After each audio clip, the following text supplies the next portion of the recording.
Hola hermanitos y hermanitas, una vez más estamos aquí con ustedes en cuarto grado de Escuela de Pastoral. Antes de dar inicio a nuestra lectura, te invito a que te suscribas a nuestro canal, a que compartas este tema con algunos hermanitos nuestros y sobre todo regálame un like para que este tema siga estando en esta plataforma. Bueno, pues la lección que nos corresponde el día de hoy es lección 17, los seglares y sus ambientes. Todos los asuntos que acontecen en el mundo deben interesar a los laicos. Continúa de la lección 16 de Kyrie Consolation, desde el punto 3. El apostolado en todos los terrenos de la vida humana. 12. El ámbito universal de la acción. No podemos terminar, queridos hijos e hijas, sin recordar el trabajo práctico que el apostolado de los seglares ha llevado y lleva a cabo a través del mundo entero en todos los terrenos de la vida humana, individual y social.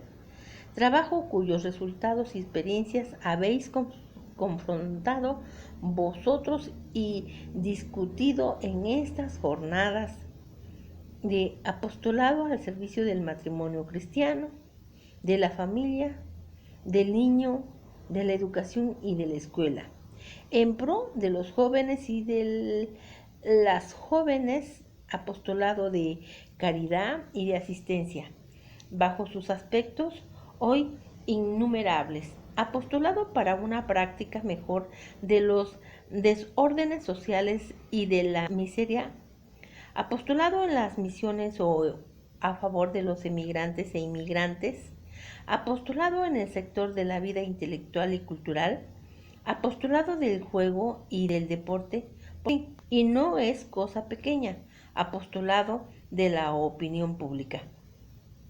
Recordamos y alabamos vuestro esfuerzo y vuestro trabajo y por encima de todo el vigor de la buena voluntad y del celo apostólico que lleváis en vosotros, que habéis espontáneamente manifestado aún durante el Congreso mismo y que como fuentes abundantes de aguas vivas han hecho fecundas sus deliberaciones.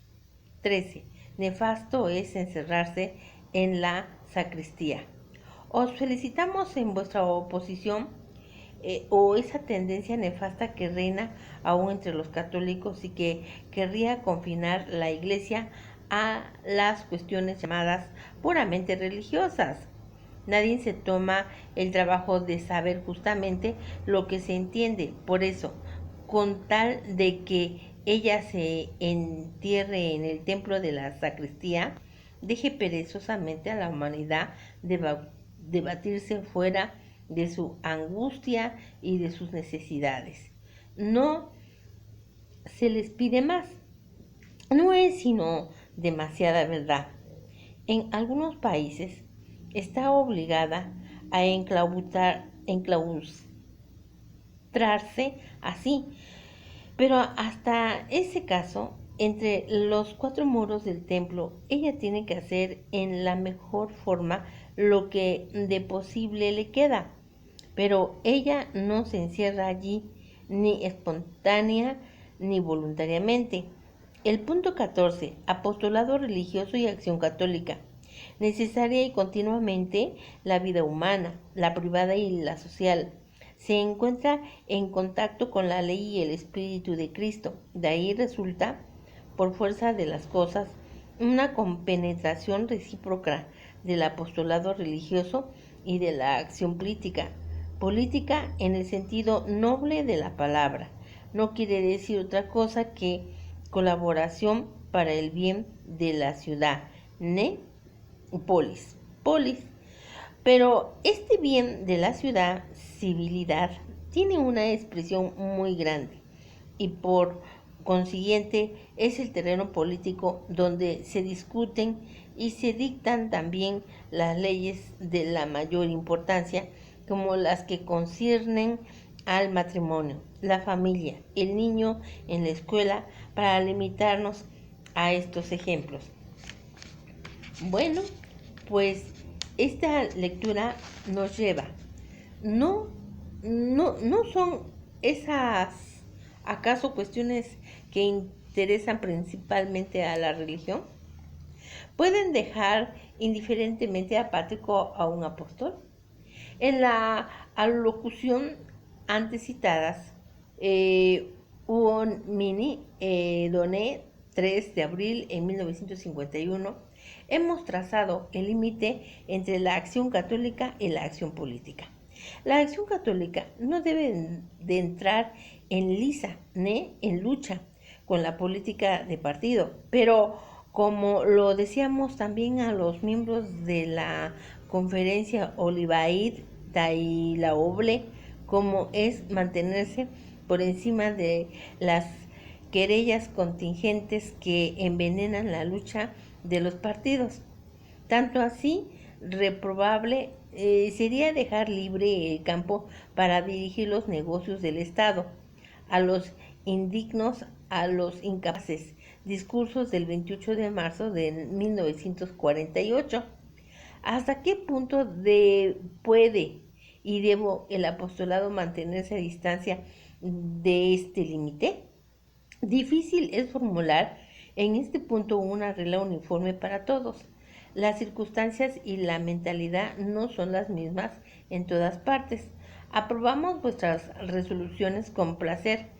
Expresan vuestra firme buena voluntad de daros la mano a unos a los otros por encima de las fronteras nacionales para llegar prácticamente a una plena y eficaz colaboración en la caridad universal. Si existen en el mundo una potencia capaz de derribar las mezquinas barreras de los prejuicios e ideas preconcebidas y de disponer a las almas a una franca reconciliación y a una fraternal unión, es precisamente la Iglesia Católica. ¿Podéis alegraros de ello con orgullo? A vosotros os contribuir en ello con todas vuestras fuerzas. Podríamos dar a vuestro congreso una conclusión mejor que repetiros las admirables palabras del apóstol de las gentes. Por lo demás, hermanos míos, permanecer en el gozo, hacéis perfectos, animaos unos a los otros, tener un mismo sentimiento, vivir en paz, y el Dios del amor y de la paz será con vosotros.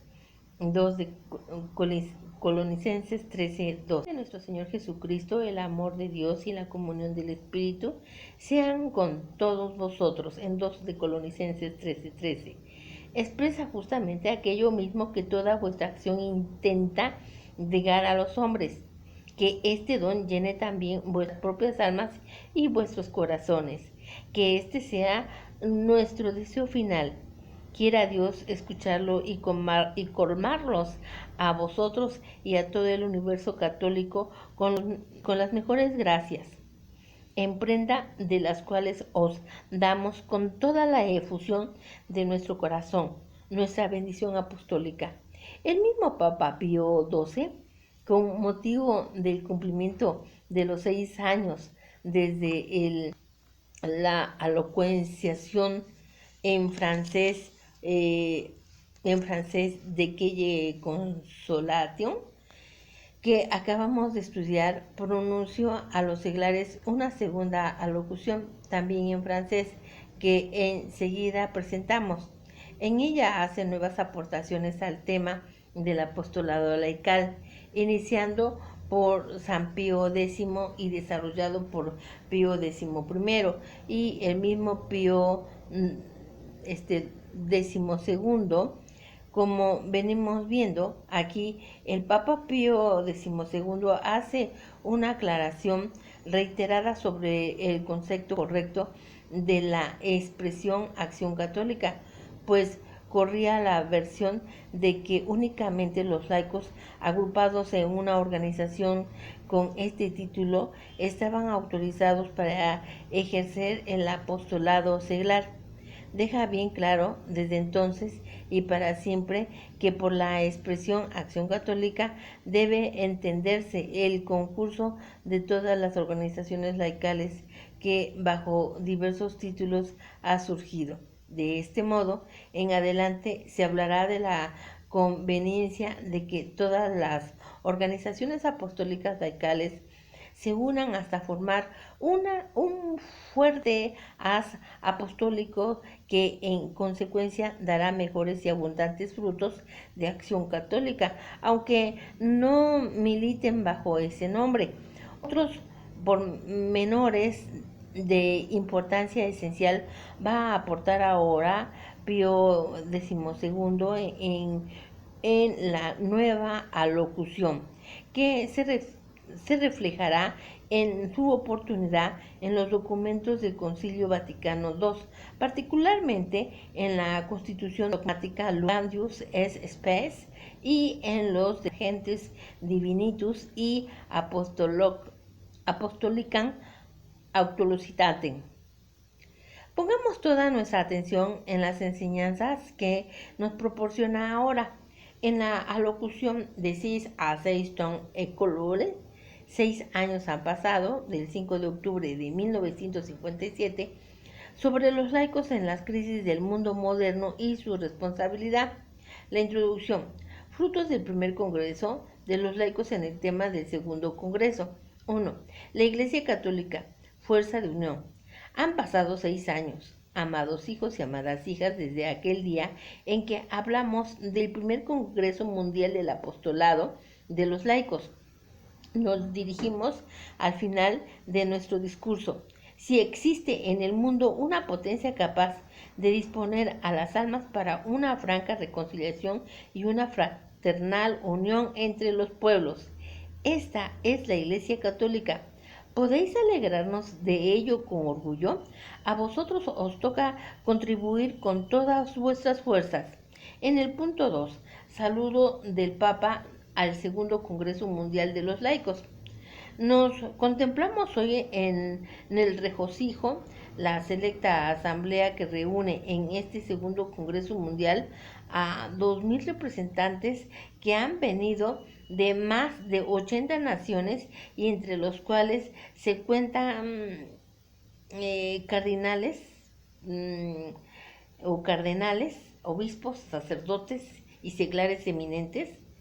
Nos dirigimos a nuestro saludo paternal y cordial y os felicitamos por el considerable trabajo llevado a cabo en el espacio de unos años para realizar los objetivos que se han señalado. En el punto 3, prolongación activa del primer congreso y preparación del segundo.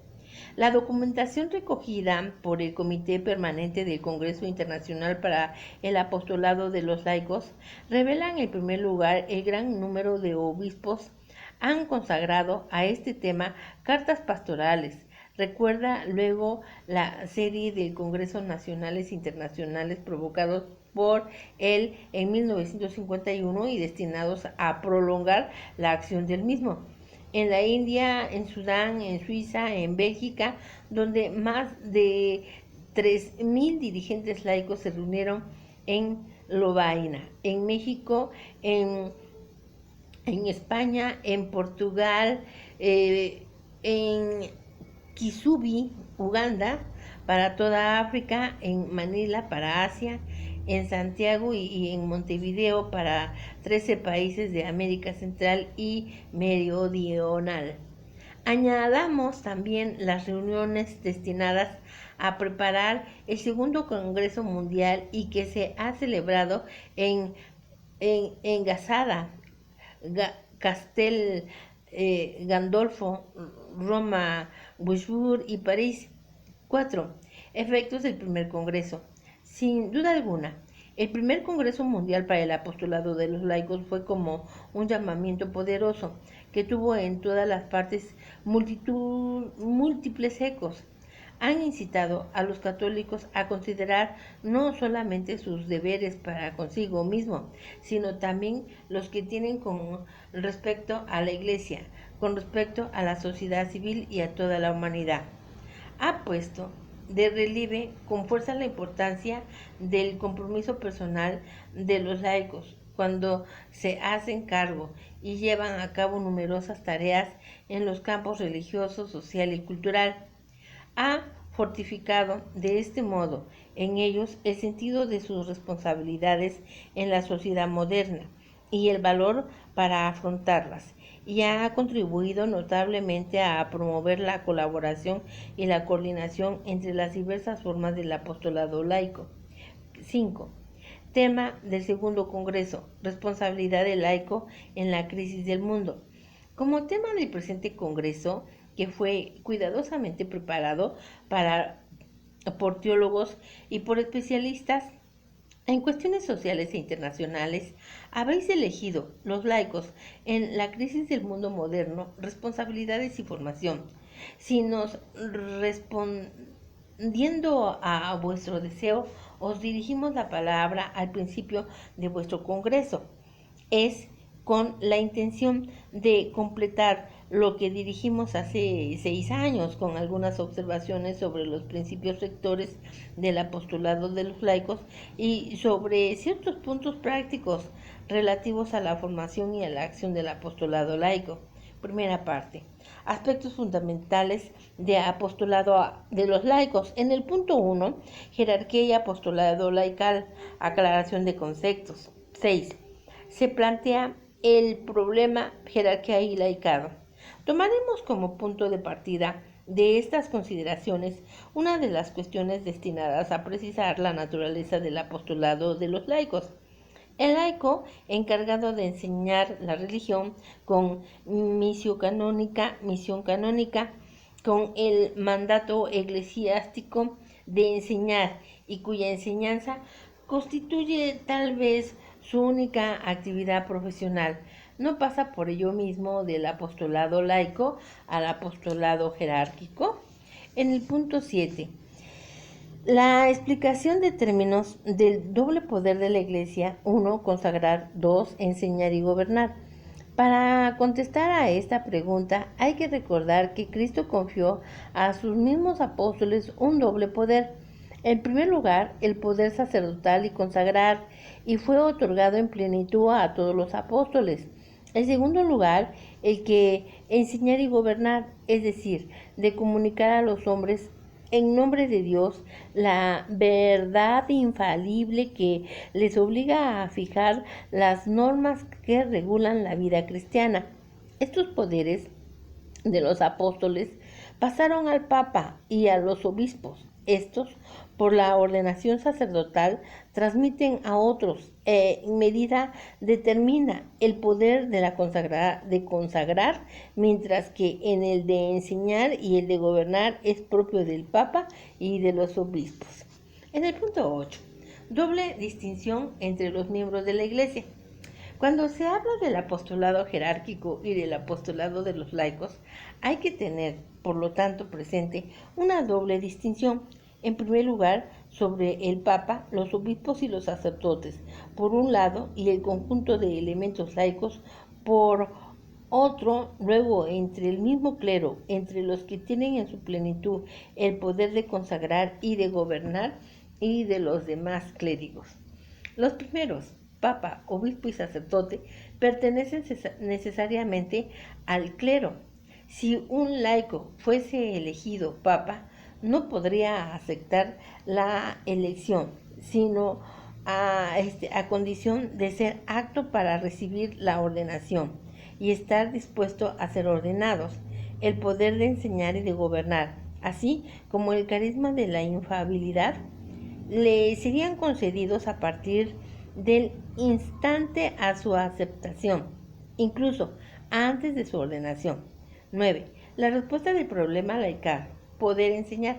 Ahora bien, para responder a la cuestión planteada, es importante considerar las dos distinciones propuestas. Se trata, en el caso presente, no del poder de orden, sino de enseñar. Son únicamente depositarios de los que están investidos con autoridad eclesiástica. Los demás sacerdotes y laicos colaboran con ello en la medida en que aquellos les concedan confianza para enseñar fielmente y dirigir a los fieles. En el punto 10, diferencia entre enseñanza sacerdotal y laical. El sacerdote que actúa en fuerza de su función y los laicos también pueden recibir el mandato que, según los casos, puede ser el mismo para los dos. Se distinguen, sin embargo, por el hecho de que el uno es sacerdote y el otro laico, y que, por lo consiguiente, el apostolado del uno es sacerdotal y del otro es laico. En cuanto al valor y la eficacia del apostolado ejercido por el que enseña religión, depende de la capacidad de cada uno y de sus dones sobrenaturales. Los profesores laicos y religiosas, los catequistas en países de misión, todos los que han sido encargados por la Iglesia de enseñar las verdades de la fe, pueden igualmente, con perfecto derecho, aplicarse a la palabra Señor. Vosotros sois la sal de la tierra, vosotros sois la luz del mundo, en Mateo 5, 13, 14. En el punto 11, enseñanza organizada y sujeta a la jerarquía sin ser jerarquía. Es claro que el simple fiel puede proponerse, y es sumamente deseable que se lo proponga, colaborar de una manera más organizada con las autoridades eclesiales o eclesiásticas, ayudarlas más eficazmente en su labor apostólica. Se podría entonces más estrechamente a la dependencia de la jerarquía, una responsable ante Dios del gobierno de la Iglesia, la aceptación por el laico de una misión particular, de un mandato de la jerarquía, si se le asocia más acerca de la conquista espiritual del mundo que despliega la Iglesia bajo la dirección de sus pastores, no basta para convertirse en un miembro de la Iglesia, para darle los poderes de orden y de jurisdicción del orden en sus diversos grados. 12. Las órdenes menores y el diaconado independiente. Hasta aquí no hemos considerado las órdenes que pretenden el sacerdocio y que la práctica actual de la Iglesia no se confieren más que como preparación para la orden sacerdotal. La función encomendada a las órdenes menores la ejercen desde hace tiempo los laicos. Nos sabemos que en la actualidad se piense en introducir un orden de diaconado concebido como función eclesiástica independiente del sacerdocio. La idea hoy, por lo menos, no está madura todavía. Si lo llegara a estar un día, nada cambiaría en cuanto nos acabamos de decir, excepto que este diaconado ocuparía su lugar con el sacerdocio de las distinciones que nos hemos indicado. El Concilio Vaticano II y los papas posteriores a él ya dispusieron la concierne, de modo que en el 2004, año de formación de esta lección número 17 del cuarto grado, no existen ya las órdenes menores y en cambio cuenta ya la Iglesia con el diaconado permanente, distinto al orden del diaconado que precede a la recepción del orden del presbiterado de los sacerdotes. En el punto 2, la responsabilidad de los laicos. 13. Todos los miembros de la Iglesia deben de ser activos.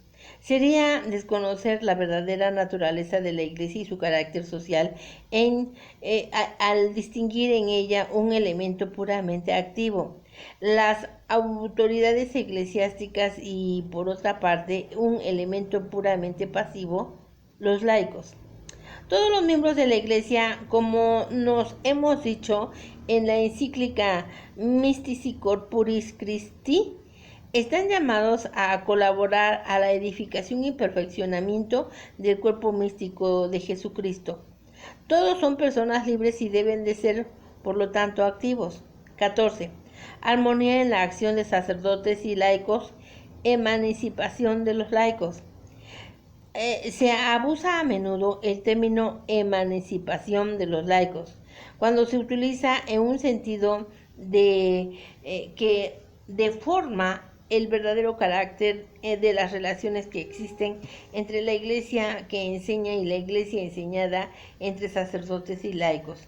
A propósito de esas últimas relaciones, observamos simplemente que las tareas de la iglesia no son hoy día demasiado vastas para permitir entregarse a disputas mezquinas para mantener la esfera de acción de cada uno.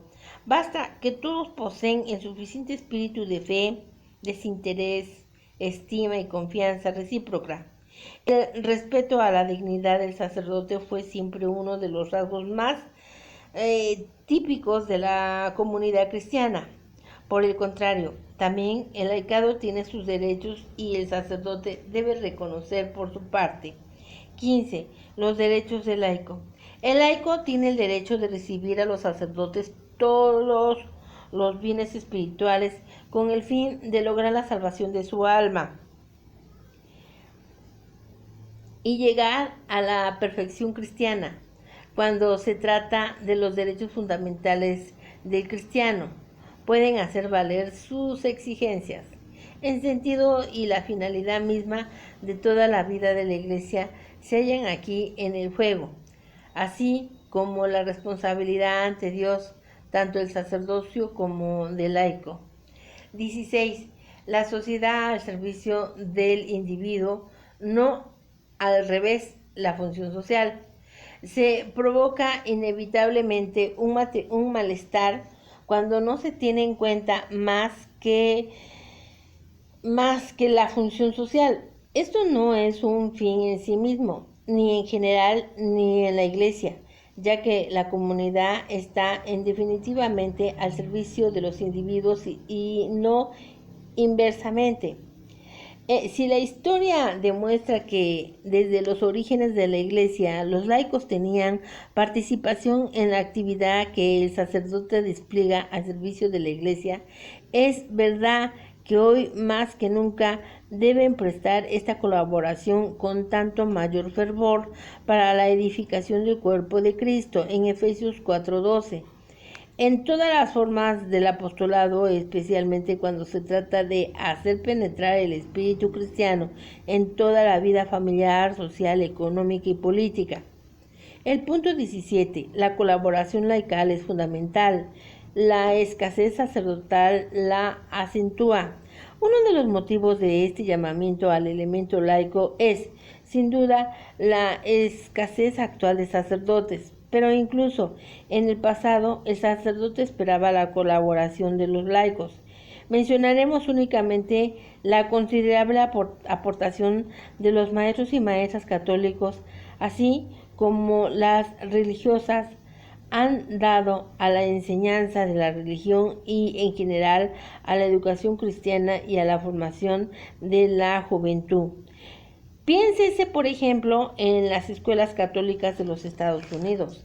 La Iglesia les está agradecida. No se trataba de un necesario complementario del trabajo sacerdotal. El hecho es que la escasez de sacerdotes es hoy particularmente sensible y amenaza hacerlo aún más. Nos pensamos de modo especial en los incentivos territorios de América Latina, cuyos pueblos y estados están conociendo en la época presente un rápido desarrollo. La labor de los laicos es allí más que necesaria. En el punto 18, la esencia del apostolado laico, la consagración del mundo. Por otra parte, incluso apartándonos del problema que crea el reducido número de sacerdotes, Las relaciones entre la Iglesia y el mundo exigen la intervención de los apóstoles laicos. La consagración del mundo es, en lo esencial, obra del laico mismo, del hombre que forma parte del gobierno y de las asambleas legislativas. Del mismo modo, las células católicas que deben de crearse entre los trabajadores en cada fábrica y en cada ambiente de trabajo para conducir de nuevo la Iglesia a los que se hayan separado por ella, no pueden ser constituidos más que por los mismos trabajadores. En el punto 19, papel subsidiario y complementario del laico. Que la autoridad eclesiástica aplique también aquí el principio general de la ayuda subsidiaria y complementaria, que se confíen al laico las tareas que puedan cumplir también o incluso mejor que el sacerdote y que dentro de los límites de su función o de los que traza el bien común de la Iglesia pueda actuar libremente y ejercer su responsabilidad. Punto 20. La remuneración del apóstol laico. Además, habrá de recordarse que la palabra Señor digno es el obrero de su salario. En Lucas 10:7 se aplica también a él. A menudo nos hemos visto sorprendidos al ver recordar en los congresos misionales para el apostolado de los laicos la obligación de dar a estos colaboradores el salario que le corresponde. El catequista se ve a menudo totalmente ocupado en sus tareas misioneras y por lo consiguiente él y su familia dependen para vivir de que la Iglesia les dé. Por lo tanto, el apóstol laico no debe considerarse ofendido si se le pide que no formule antes la misión para la que trabaja pretensiones exageradas. 21. Estampa gloriosa del apóstol laico. En ocasiones precedentes nos hemos evocado la figura de estos laicos que saben asumir todas sus responsabilidades. Dijimos, hombres constituidos en su integridad inviolable como imágenes de Dios, hombres orgullosos de su dignidad personal y de su sana libertad, hombres justamente celosos de ser los iguales de sus semejantes en todo lo que se refiere al fondo de lo más íntimo de la dignidad humana. Hombres apegados de una manera estable a su tierra y a su tradición. Pío XII, alocución, la elevateza, la novita a los nuevos cardenales, el 20 de febrero de 1946. Este conjunto de cualidades propone que haya aprendido a dominarse, a sacrificarse y que se saquen sin cesar luz, fuerza de las fuentes de salvación que ofrece la Iglesia. El punto 22. Mayor solidez moral por los peligros de hoy. El materialismo y el ateísmo de un mundo en el que millones de creyentes tienen que vivir aislados obligan a formar en todos ellos personalidades sólidas, sino como resistan el empuje de las masas que los rodea. Lo que es verdad para todo lo que es antes de todo para el apóstol laico, obligado no solamente a defenderse, sino también a conquistar. El punto 23. Salvaguardia y autonomía del católico.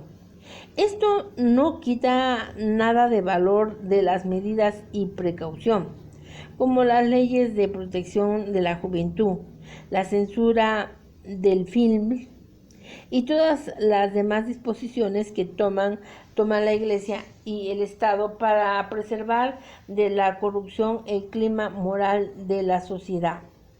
Para educar al joven de sus responsabilidades de cristiano, conviene conservar su espíritu y su corazón de una atmósfera sana. Podría decirse que las instituciones deben de ser tan perfectas que puedan por sí solas asegurar la salvaguardia del individuo. mientras que el individuo debe de formarse en la autonomía del católico adulto, como si no tuviera que contar más que consigo mismo para triunfar sobre todas las dificultades. Hermanitos y hermanitas, hemos terminado la lectura del día de hoy. Vamos a ofrecérselas para todos aquellos que nos están escuchando y que tienen un hermanito enfermito por ahí, que existen algunos problemas económicos, morales, sociales dentro de nuestros hogares.